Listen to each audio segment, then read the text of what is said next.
Pemirsa, Menteri Pan-RB Cahyokumolo meninggal dunia di usia 64 tahun. Cahyo sempat dirawat intensif dengan diagnosa infeksi paru. Selama dirawat sejak 21 Juni 2022 yang lalu, Cahyo mulai tidak aktif sebagai menteri maupun dalam kepartaian, di mana Cahyo juga tidak hadir dalam Rakernas kedua PDI Perjuangan yang dibuka 21 Juni yang lalu. Selama perawatan, kondisi Cahyo juga terus dipantau oleh Presiden kelima Republik Indonesia Megawati Soekarno Putri yang juga merupakan Ketua Umum PDI Perjuangan. Dalam karir politiknya, almarhum pernah bergabung dengan Partai Golkar sebelum bergabung ke PDI Perjuangan. Cahyokumolo pernah menjadi Ketua Umum KNPI. Menko Polhukam Mahfud MD berduka atas wafatnya Menpan RB Cahyokumolo. Mahfud bersaksi sosok Cahyokumolo merupakan orang baik semasa hidupnya. Kami keluarga besar Kemenpan RB melepas jenazah Pak Cahyo. Kami kaget beliau wafat meskipun sudah tahu memang akan wafat. Karena setiap orang akan wafat, kita pun akan wafat. Tapi ditinggal beliau secara tiba-tiba, merasa sangat terpukul, sedih, tetapi kami menerima karena kita yakin inna lillahi wa inna ilaihi raji'un. Kita ini ada karena Allah, oleh Allah, untuk Allah, dan oleh Allah juga. Nanti kita dipanggil pada waktu yang ditentukan. Sementara itu, Menteri Agama Yakut Khalil Qaumas merasa sangat kehilangan sejawatnya itu. Yakut menilai sosok Cahyokumolo sebagai panutan. Kebersamaan dirinya dengan almarhum berjalan 2 tahun bersama-sama di Kabinet Presiden Joko Widodo. Yakut mengaku cukup intensif berkomunikasi dengan almarhum, utamanya dalam konteks pelaksanaan reformasi birokrasi. Menteri Agama menyampaikan duka cita mendalam dan mendoakan agar almarhum dapat diterima di sisinya.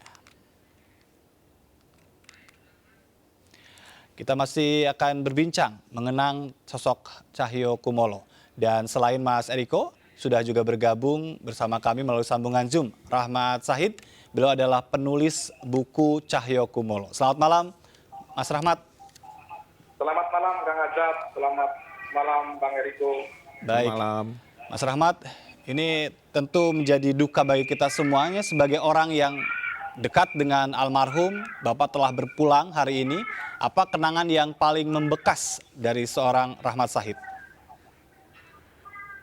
Ya, tentu saya pertama-tama mengucapkan innalillahi wa inna ilaihi raji'un atas meninggalnya senior, sahabat, dan juga menurut saya beliau adalah panutan ya. Beliau adalah politisi negarawan yang paripurna,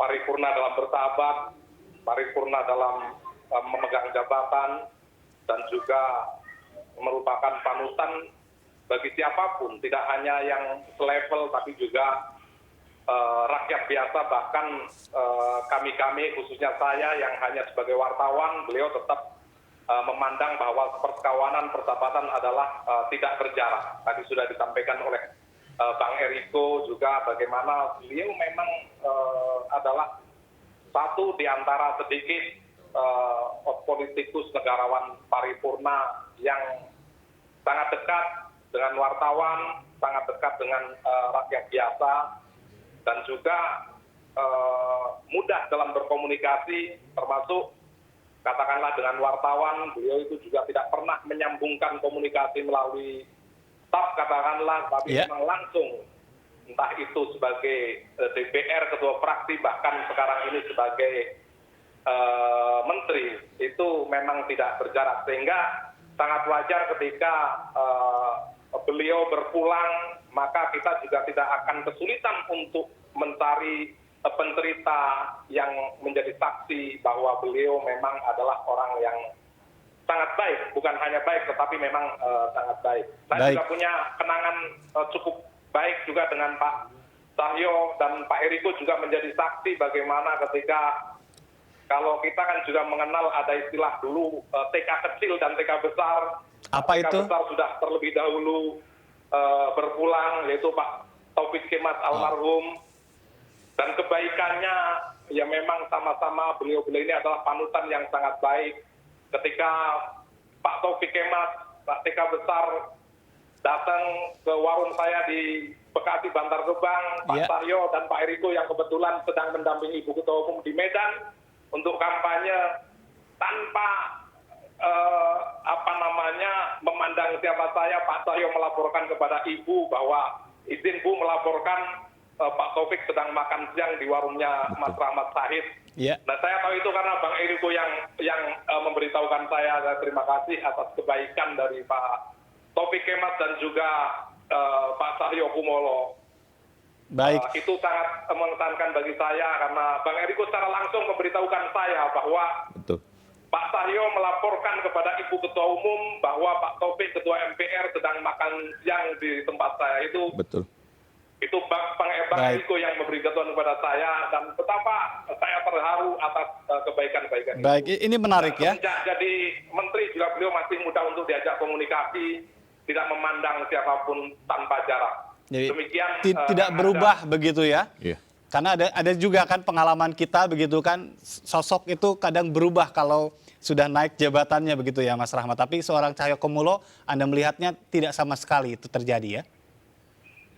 Tidak sama sekali karena saya mengenal beliau sejak 2008 dan sampai terakhir Lebaran kemarin juga masih komunikasi karena memang juga saya termasuk sering untuk dipanggil ke Widya Chandra untuk sekedar menemani beliau ya diskusi sampai malam ya karena memang beliau juga sering diskusi dengan teman-teman wartawan maka juga pasti teman-teman wartawan akan banyak yang merasa kehilangan. Baik, ini menarik tadi TK besar, TK kecil, Eriko ya. Jadi Pak Cahyo ini Taufik Kemas kecil begitu. Tadi Kang Ajat saya sudah menyampaikan bagaimana kalau kami mengenang almarhum Pak Taufik Kemas, seseorang kalau saya menyebutnya ayahanda, seseorang yang luar biasa. Memang sudah jarang bisa bertemu. Nah inilah, kalau teringat itu masih merasa sedih juga. Bayangkan Kang Ajat, bagaimana seorang TK besar ini datang ke rumah kita, nanti Mas Rahmat Said bisa menyaksikannya juga, datang ke rumah kita pagi-pagi, pada saat kita pun baru bangun. Itu bisa seperti itu, hanya untuk melihat kondisi kita. Itulah yang disebut dengan Pak TK besar atau Pak almarhum Pak Taufik Kemas. Nah, Pak Cahyo ini bisa mengejawantahkan, bisa melakukan, katakan, tidak sama persis tentu. Tapi cara-cara berkomunikasinya membuat kita mengingat betul apa yang disampaikan oleh Pak Taufik Kemas bahwa kita ini manusia kan tidak selamanya menjabat, Kang Ajat. Tidak selamanya juga dalam posisi ini. Tetapi dalam posisi apapun kita jangan pernah berubah. Sebenarnya ini adigium yang cukup aneh sebenarnya. Biasanya orang kalau sudah mendapatkan jabatannya pasti berubah. Itu yang kita melihat. Saya tidak katakanlah pasti, tapi 90% itu berubah. Tetapi seseorang, baik itu yang disebut Pak TK besar atau almarhum Pak Taufik Kemas, ayahanda Taufik Kemas, begitu juga dengan almarhum Pak Cahyokumolo yang disebut tadi Mas Rahmat Said TK kecil, itu tidak berubah. Bahwa, nah ini kan jabatan ini kan satu amanah, justru sebenarnya jauh lebih berat. Bahkan beliau menyampaikan, mungkin semua kita sudah mendengar itu, bahkan beliau menyampaikan, jauh lebih rasanya nikmat menjadi anggota DPR, punya satu kebebasan, itu yang beliau sampaikan. Daripada menjadi seorang menteri. Itulah kerendahan hati beliau. Bahwa beliau ini seseorang yang memang berasal dari rakyat, memahami betul apa yang dikehendaki oleh rakyat dan tidak pernah melupakan dari mana dia datang. Baik, Mas Rahmat, saya ingin tahu sebagai sosok yang sangat dekat dengan almarhum begitu, ada hal yang jarang diceritakan ke publik, bisa diceritakan malam hari ini, Mas Rahmat, apa tentang beliau? Tadi soal makan, keberanian makan tadi sudah disampaikan oleh Bang Eriko. Bahwa memang sampai ya terakhir juga masih hobi kulineran ya? Dengan sop kaki kambing ataupun sop kepala itu yang memang saya juga sering menanyakan juga apa tidak takut Mas dengan menu ini, yang penting nanti dikurangi Mas gitu. Sehingga tapi memang hobi. Dan yang pasti beliau itu sering untuk ngajak teman-teman wartawan untuk sekedar makan dan berbagi background. Sehingga memang hampir tidak ada wartawan yang punya tendensi negatif terhadap Mas Cahyo. Apa yang diperbincangkan kalau dengan wartawan dalam kondisi nongkrong di warung, begitu ya katanya ya? Iya, jadi di warung itu di daerah Blok M itu yang untuk kaki kambing itu yang memang favorit beliau.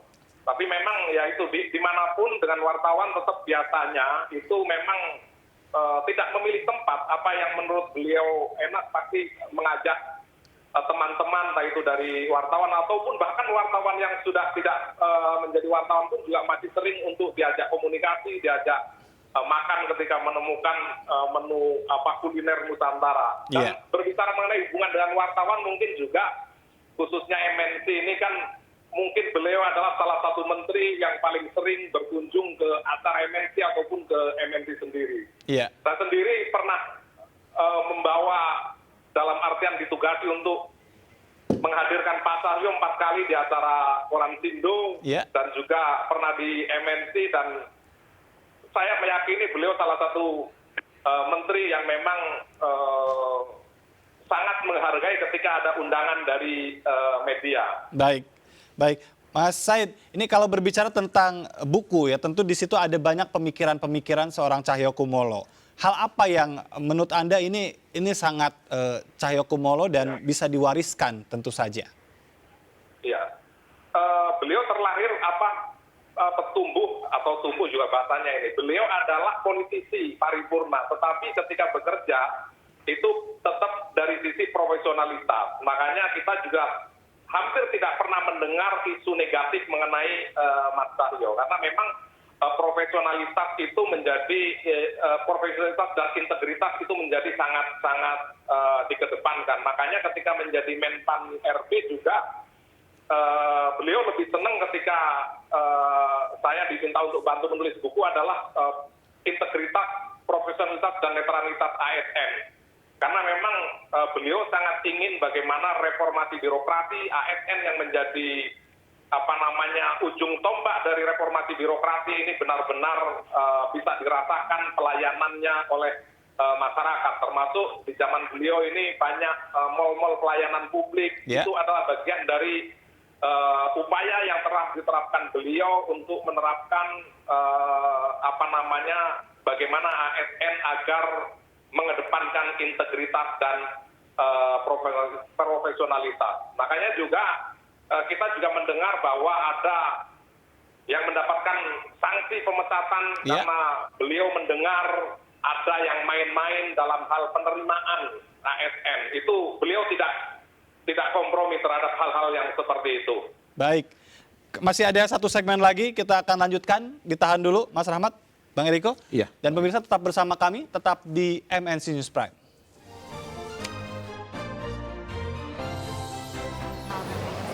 Oh iya, tentunya kami MNC Group berduka cita sedalam-dalamnya. Beliau orang baik, ya. Jadi semoga beliau dapat diterima baik di sisi Tuhan Yang Maha Esa, dan keluarga yang ditinggalkan diberikan kekuatan, ketabahan. Ini memang sesuatu yang tidak diharapkan karena saya tahu kejadian terlalu cepat. Ya, jadi sekali lagi kami berduka cita sedalam-dalamnya. Kami di Kementerian Pariwisata dan Ekonomi Kreatif atas nama keluarga dan pribadi mengucapkan bela sungkawa dan turut berduka cita yang sangat mendalam.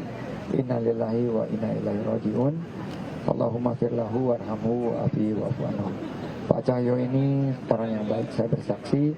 Beliau merupakan tokoh panutan dari sisi politik, birokrasi. Semoga beliau husnul khotimah dan semoga keluarga yang tinggalkannya diberikan kekuatan dan kesabaran menghadapi cobaan.